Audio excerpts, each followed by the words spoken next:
Hi everyone, it's Chenso from Reality Art Pod, here to talk about the Traitors Season 4, Episode 6, titled Planning a Coup. Last time on Traitors, after the Traitors exchanged Monet for an empty chair at breakfast, the group finally voted out Loudmouth Michael. Legend has it he's still in Scotland, screaming at the top of his lungs to this day. Before I dive into it, I put a link in the description to my playlist to catch up on my previous recaps. If you like the content, consider liking, subscribing, and watching along on Peacock. But let's dive into it. We're getting right to breakfast, where players will find out if there was a murder, which means someone took a shield in the last challenge, or no murder, meaning no one took a shield. Lisa points out that Michael being gone takes away a huge distraction. Lisa was just tipped off the night before by Rob that Colton thinks she's too quiet, so she plans to bring the housewife out, already announcing that she wants champagne and vodka. Johnny feels the only person he can trust right now is Tara, but he wants to start forming an army of faithfuls to catch some traitors. In the end, everyone's at breakfast, with flashback to Alan entering the turret the night before. As I suspected last week, no one was murdered. The traitors do strategize, planning to banish Ron and murder Colton in the next round. Lisa says she wants to slit Colton's throat. Enter Alan to breakfast in a light little number, white and gold, or is it blue and black? Chat, ciao tutti. He exits. Lisa continues to be loud. Colton asks Dorinda to be his spy and keep an eye on Lisa. Best dressed at breakfast, I'm gonna say Candace. Candace has been trying it week after week with the fashions. The toy soldier jacket with the feathered cuffs. It was a nice presentation. And the hat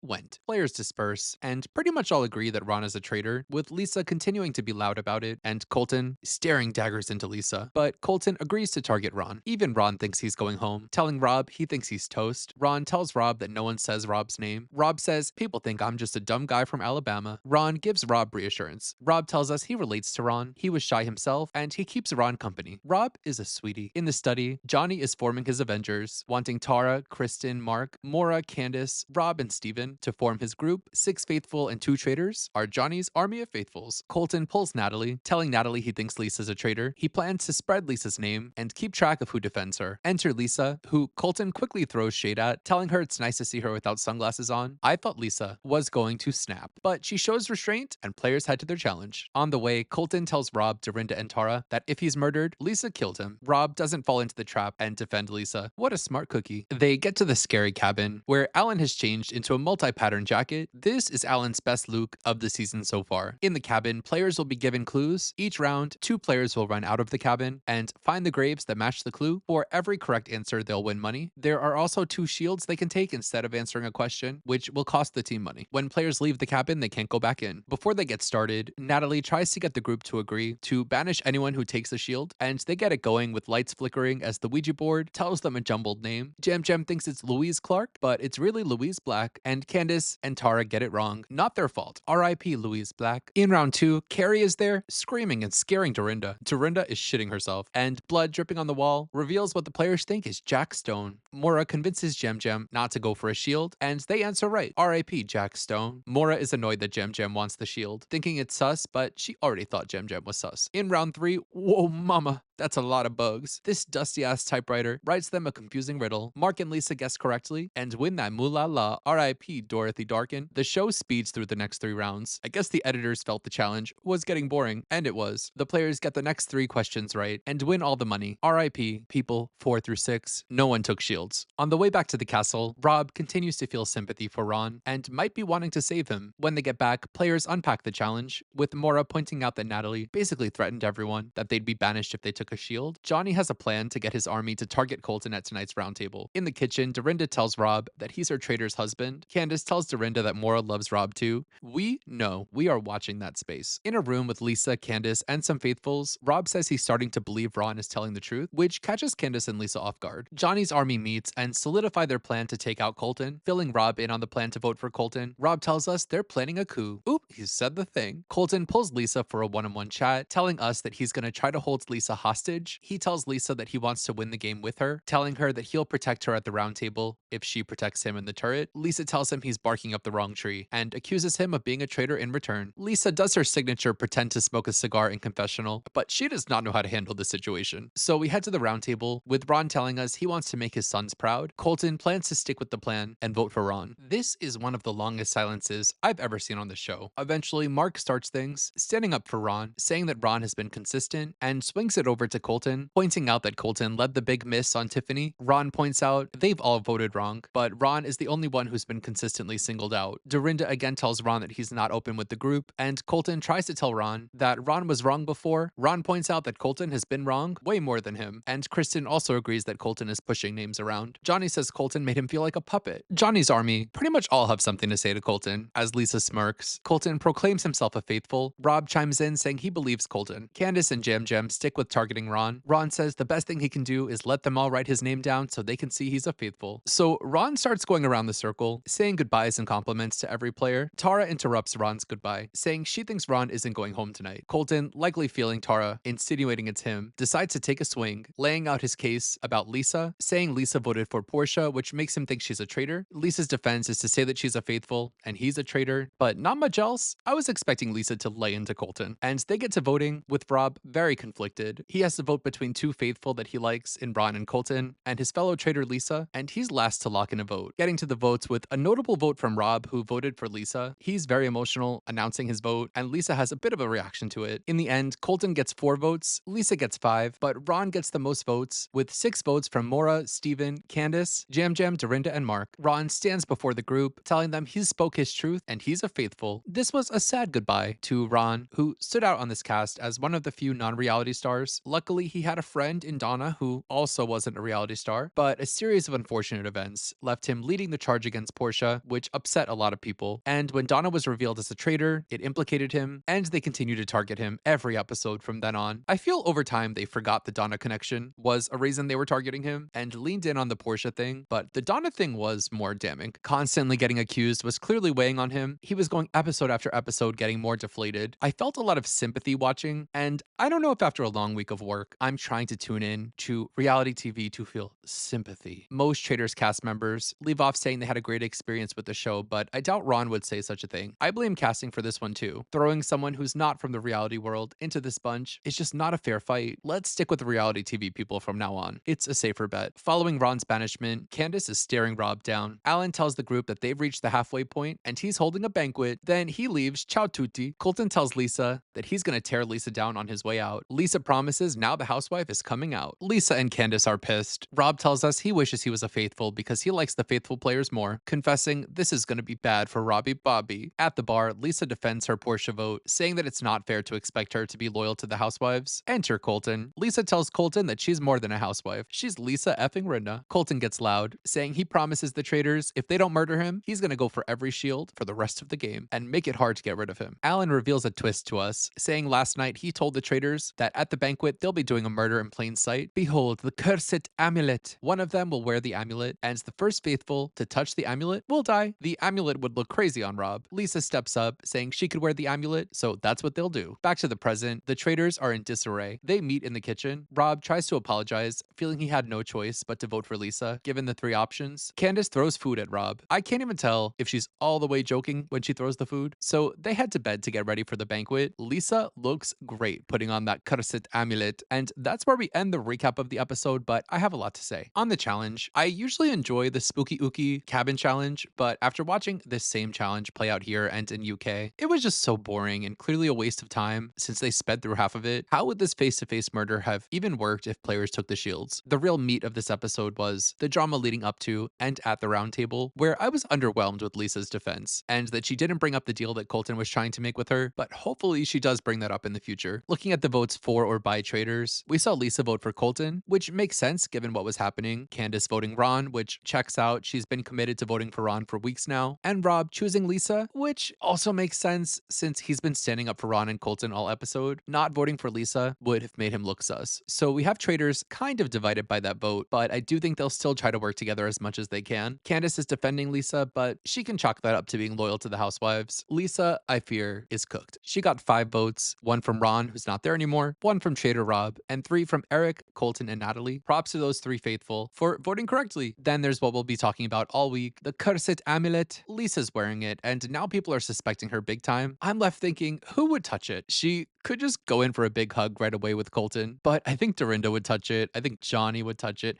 My prediction has to be Johnny. That cursed amulet has his name written all over it, and I hope they'll do some kind of funeral march in the morning to deliver the terrible news. In other news, the video of Lisa Rinna busting it open on the table at the club orb has been recirculating. I have seen that video on my feed many, many times. I could draw it from memory with my eyes closed. Finally, I must ask myself, who's winning, the traitors or the faithful? And I still think the traitors are, by a hair, winning because Rob is playing well. But that's all I have to say about the episode. Let me know in the comments what you thought of the episode, and reply to the pinned comment, who do you think's winning, the traitors or the faithful? If you liked the video, consider liking and subscribing. I'll be back next week with more traitors. Until then, don't touch any cursed amulets. You know where to find me. Bye.